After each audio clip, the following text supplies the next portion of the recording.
Mohon izin Ibu, saya di sini ingin melakukan sedikit wawancara terkait anak kita yang memiliki kebutuhan khusus Down syndrome. Apakah Ibu bersedia?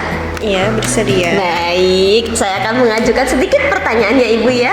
Iya, pertanyaan yang pertama terkait anak Down syndrome ini, bagaimana karakter yang ditunjukkan anak ini selama di kelas? Ya, kalau karakternya ya selama pembelajaran bisa mengikuti ya gitu. Terus kalau untuk sosialisasi juga ya alhamdulillah bisa gitu ke teman-temannya gitu, dan responsif juga gitu terhadap teman-temannya dan lingkungan sekitarnya gitu.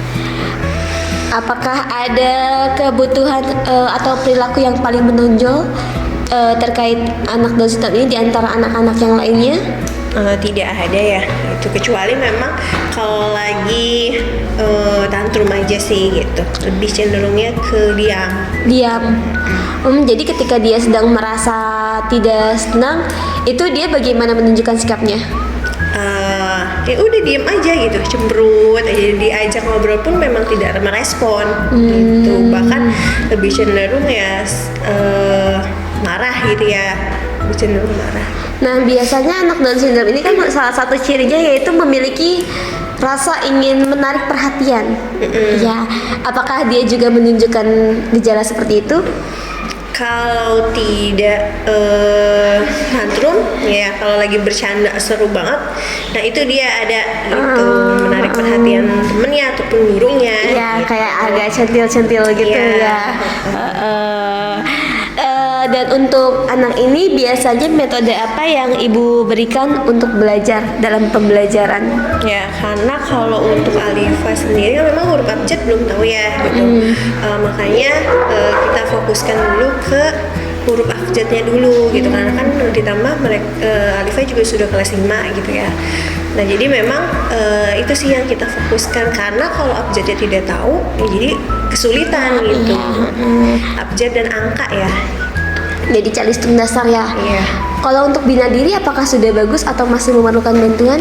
Kalau bina diri sudah bagus ya, karena di rumah juga dilatih gitu sama orang tuanya kemandiriannya.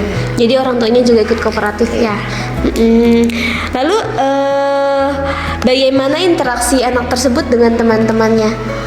Ya, kalau interaksi ya ini ya bagus ya, sosialisasinya gitu, dari cara bicara ataupun bersikap juga gitu, responsif dan apa ya, peka ya, peka untuk mengayomi gitu, sayang sama ya teman-temannya.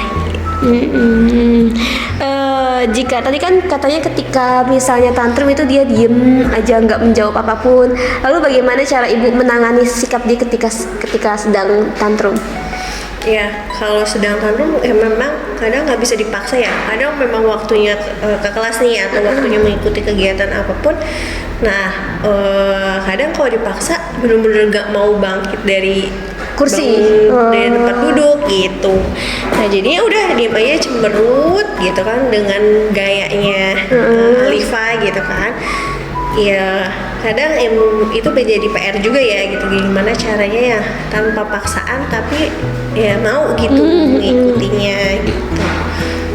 Oke, lalu apakah ada saran dari Ibu sendiri dari GPK bagaimana untuk meningkatkan perkembangan anak ini? Ya, kalau saran sih paling ya bekerja sama ya gitu, bekerja sama orang tua dan juga guru kelasnya gitu kan, terkait dengan tadi kurangnya pembelajaran di calistung ya, terutama di huruf alfabetnya gitu kan, abjadnya, dan alhamdulillah sih sekarang dibandingkan dengan di awal udah banyak perkembangan gitu, sudah banyak tahu gitu, cuma memang beberapa huruf masih PR nih gitu. Untuk komunikasi apakah ada waktu tertentu atau dengan orang tua, apakah ada waktu yang ditentukan khusus atau ya udah komunikasi berjalan setiap hari? Ya, kalau komunikasi ya tidak berjalan maksudnya setiap hari ya gitu. Tetapi memang terkadang bisa ada kegiatan yang memang tidak diikuti gitu kan, atau sikapnya yang tantrum gitu. Nah, itu komunikasi dengan orang tua gitu. Terus sama ya terkait dengan perkembangan dan juga